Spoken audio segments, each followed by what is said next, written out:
big spoilers for the Season 2 finale of The Mandalorian are ahead. Welcome to ScreenCrush, I'm Ryan Airy. Wow, I did not see that coming. But as soon as the X-Wing docked, you knew who was showing up, right? I mean, this ending accomplished the impossible. It actually made me hate Luke Skywalker. Put him down, Luke. Put him down. Put him down. So let's break down this ending and what it means for the show going forward. And by the way, we have our Easter eggs video and lots of other videos coming up later today.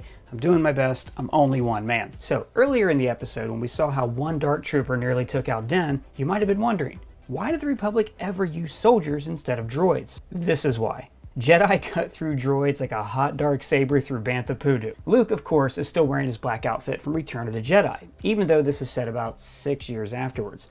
Now I'm gonna nitpick here, but I don't think this was the smartest costume choice. See, in Jedi, Luke was dressed in black to show him slipping towards some dark side behaviors, to tease that he could fall like his father did. Now this is in succession with him wearing white in New Hope and gray in Empire. Then, after he decides not to turn... You failed, Your Highness. I am a Jedi, like my father before me. His tunic comes unraveled, and we see that gray is revealed underneath. So I never thought that Luke would be walking around years later still dressed as a Sith, but like I said, that's a nitpick. It was awesome seeing Luke just being a badass. I mean, this was the moment we thought we were getting at the end of Last Jedi, where we get to see a full-powered Luke just tearing through his enemies. And in hindsight, his arrival was foreshadowed throughout this season, like Ahsoka saying a Jedi would come for Grogu. There aren't many Jedi left. Revisiting Luke's home planet of Tatooine, and even the mentions of the Death Stars in this episode. I was on the Death Star. Which one? But you know what isn't a nitpick? That Luke just stormed into this show and took Baby Yoda away. That sucks. I mean, it makes sense in the story, but it absolutely ripped my guts out. But this ending also showed the difference between Luke and Ahsoka, and maybe Luke's eventual failings as a Jedi Master. I was weak. See, Ahsoka's old school. She recognized the emotional conflict within Grogu, and this reminded her of Anakin. I've seen what such feelings can do to a fully trained Jedi Knight. To the best of us. Because in Ahsoka's day, Jedi were supposed to avoid attachments. This has not been Luke's experience. He used his emotional attachment to his father to defeat the Emperor. He was only able to see the good inside of him because he felt love for the man that he once was. So Luke wouldn't see Grogu's attachment as a non-starter. He would probably see it as a benefit, or at the very least, just something to overcome. He doesn't want to go with you.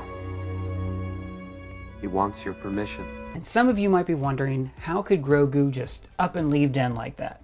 Well, you gotta remember, the little guy is 50 years old. Din saved him, but he spent most of his life training on Coruscant. It's the life he knows. And he can also communicate with Jedi like Luke and Ahsoka more easily. They understand him on a level Din can't, at least until he learns to speak. So the moment where Din removes his helmet was also set up throughout the season. First, the audience's shock of seeing a person in Mandalorian armor remove their helmet. Then, Bo-Katan explains that not all Mandalorians obey this rule. Children of the Watch are a cult of religious zealots that broke away from Mandalorian society.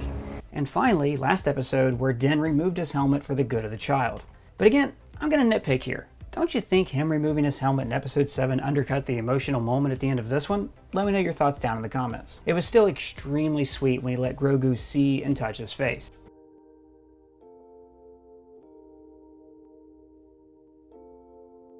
It shows that his connection to Grogu means far more than any dogma or the right to carry the name Mandalorian.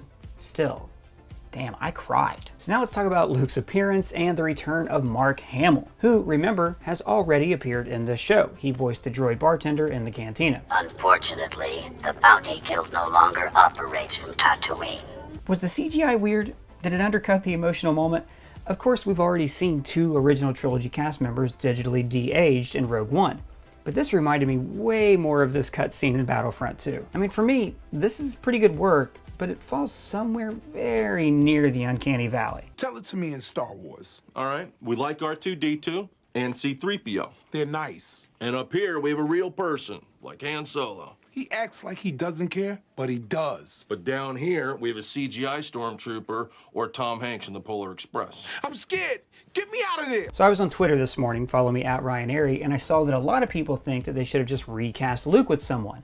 maybe Sebastian Stan. After all, according to this fan art floating around the internet, they do look a lot alike. But see, that's just the point. In order to recast one of these characters, you'd have to cast someone who looks a lot like them. One of the main reasons Solo didn't resonate with fans is because this guy was good, but he wasn't a young Harrison Ford. But there are a lot of stories Lucasfilm can... Hey. But there are a lot of stories Lucasfilm can still tell with these characters. We know very little about what they did between trilogies, especially Luke's training of Ben and how he fell to the dark side. You know, stuff that should have been covered in a movie. Now, all of that material is going to have to be covered in other media, like books or an animated series. But with all the new shows Lucasfilm announced, this wasn't one of them. But let's talk about the big question on everyone's mind. Did Kylo Ren kill Baby Yoda? Well, let's hear the evidence. He was training a new generation of Jedi. One boy, an apprentice, turned against him and destroyed it all. He had vanished with a handful of my students and slaughtered the rest. So Ben turns, attacks Luke, there's the Rashomon effect from different points of view. He kills some students and takes others with him. If he took Grogu, it's possible that he let him go, but I think it's much more likely he would have killed the baby while he slept. But let's face it, in 25 years, Grogu's going to be real powerful, probably more powerful than Kylo Ren. Personally, I don't think Grogu was at this Jedi Academy when Kylo Ren attacked. The Star Wars Rise of Kylo Ren comic book doesn't show Ben taking any students from the temple, but later killing 3 who weren't there when he destroyed their home.